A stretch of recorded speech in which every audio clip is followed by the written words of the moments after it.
Hey guys, Jay Norton here once again. I made a video yesterday about the proposed changes to the permanent residency visa in Japan. And oh my word, has the internet popped off about this. This is easily, on the YouTube, you get the 1 out of 10, 2 out of 10, depending on your last 10 videos. It's number 1 out of 10 by far. I mean, I don't get many views anyway. However, I also got a lot of comments, and I made the unwise decision to take a look at Twitter just to see what's going on. And holy heck, I did not expect to see civil war between just foreigners in Japan. It's, you know what the funny thing is, and we'll probably get to it later. It's not even Japan against foreigners. This is foreigners against foreigners. There's like two grades, two groups, two cliches, two, what is it, cliques of foreigners. It's the you should get a better job and work harder, boo hoo, you can't get a visa, and the you are just like rich white boys, fun, what is it, nepo babies, whatever. Japan hates us, Japan wants us out. And it's so silly because at the end of the day, like, it's Japan making, why are people fighting each other about this? It doesn't make any sense. And I'm gonna go through some of the tweets that I found, and I'm going to put the screenshot of the tweet just so we can follow along. So I want to address some of the comments that I've seen on both sides and a couple from Japanese people, or maybe even fake Japanese people. So the first comment, and this one came up a couple of times, there really is a class of gaijin in Japan that either has a trust fund or lucked into tech, finance, cash, and has this incredible seething hatred for anyone that didn't become a millionaire in their 30s. Now, of all the sides of this argument, this is the one that I don't like the most. I'm going to start with this first because the requirements for this new permanent residency visa is to make the average Japanese salary. It's not to be a millionaire or to be a tech bro.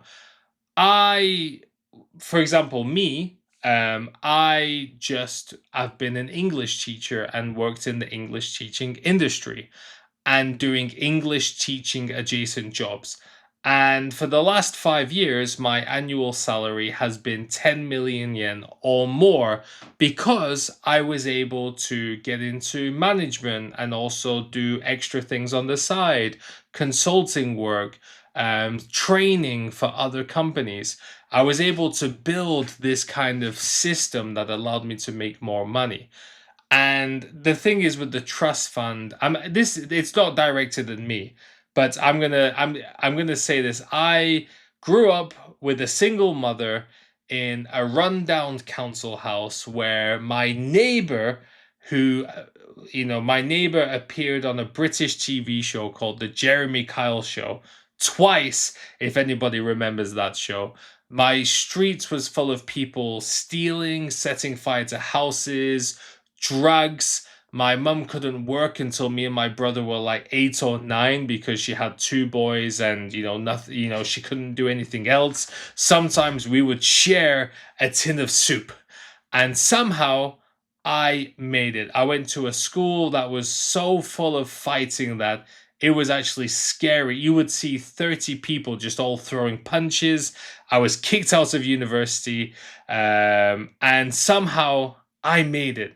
It's not about trust funds or luck. A lot of people worked really, really hard. And I'm not saying people who didn't get the average salary also didn't work hard. What I'm saying is there's avenues that you have to choose or have to go down, or different places that you have to think about to, I guess people didn't know about the requirement at the time, but if you are an English teacher for like 10 years working at an ALT company, I mean, it's not even about the PR requirements at that point. Why? Why? Why?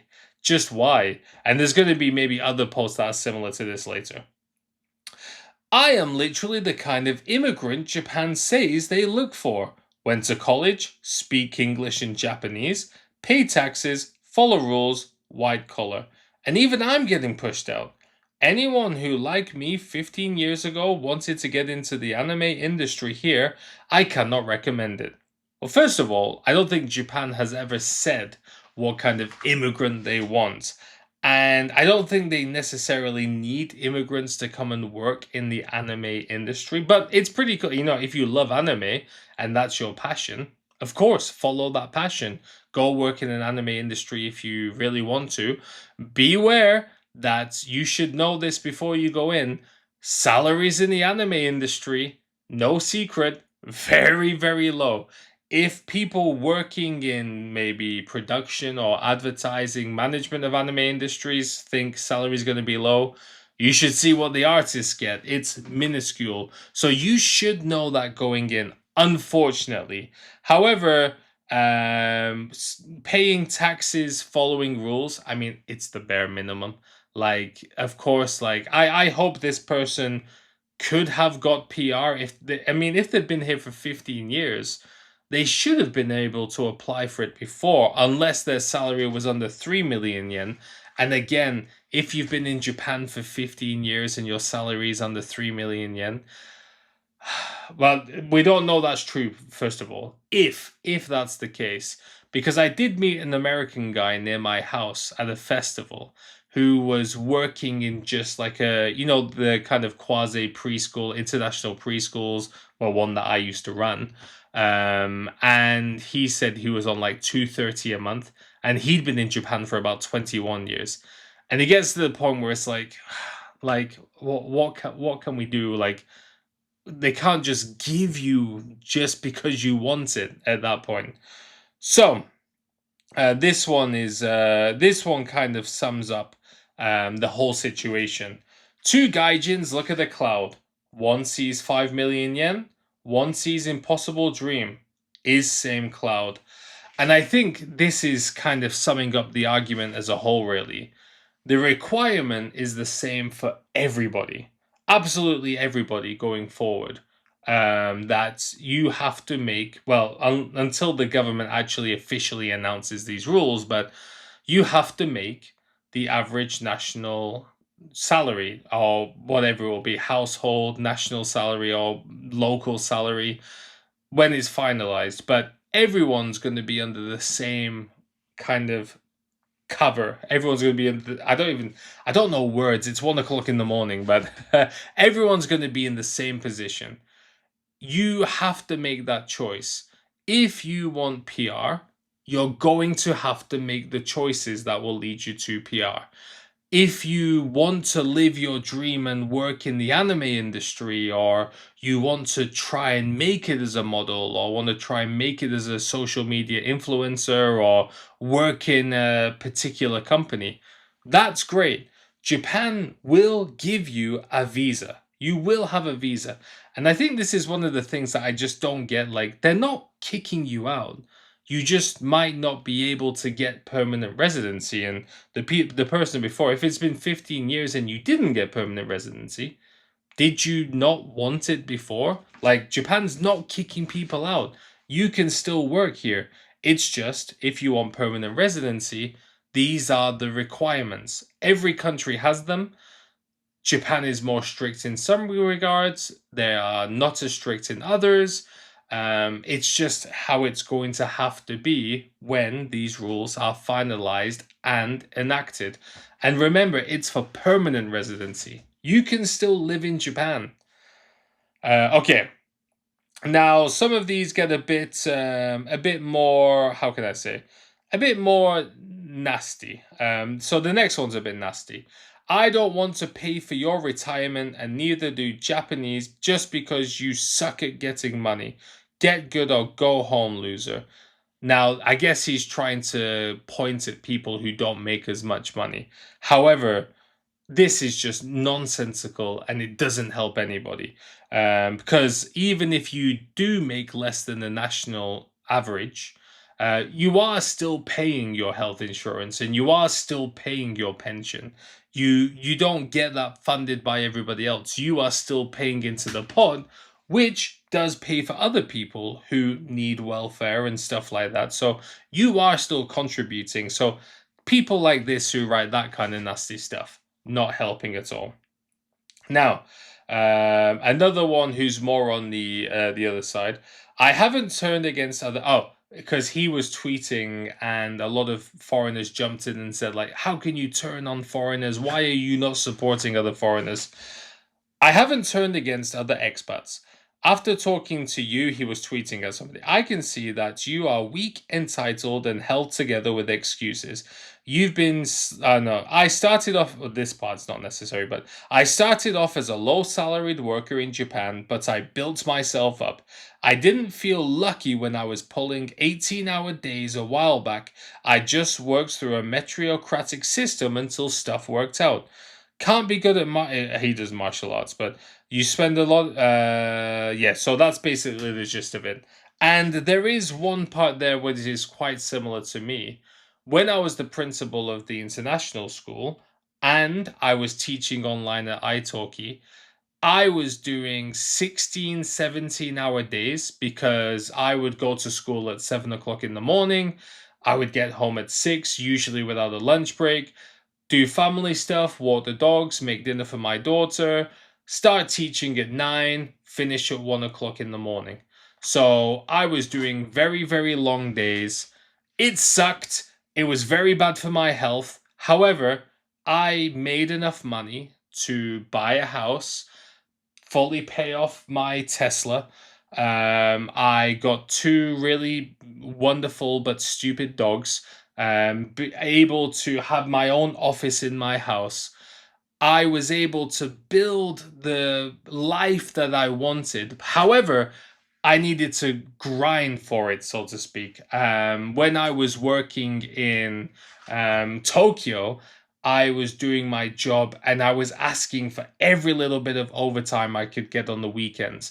I would teach Monday to Friday and then do an 8-hour shift on Saturday 4 times a week because they paid 20,000 yen a day. So that was almost an extra million yen a year if I did it every Saturday. Sometimes they didn't have shifts, but that's 80,000 yen a month, which I could get quite consistently. It paid for moving fees to get into this house. It paid for the hospital for when my daughter was born. Well, the extra fees that I needed. It paid for all the things we needed, like prams and clothes and stuff like that, without us having to go into debt or anything like that. And of course, it allowed my wife to take breaks when she needed because pregnancy is very tough for women, of course, not for me. But yeah, so it is kind of easy to say get a better salary because it's not really that easy to get a good job in Japan, especially as it gets more competitive. You can go to the recruitment route, but it's very cutthroat. There's a lot of egos, there's a lot of like weirdos there. There's a lot of people who are kind of like the kind of idiots you see on like TV shows, like wearing suits and pretending they're cooler than everybody else. The realistic situation is like if you're a translator or you work in the English teaching industry, it's going to be really, really hard to get a job that pays the salary that you need. And it is going to be really worrying, especially if you were close to that. Now, hopefully, like they do take into consideration other things, like if you do have savings, if you do, or if you are married. I hope this doesn't encourage fake marriages.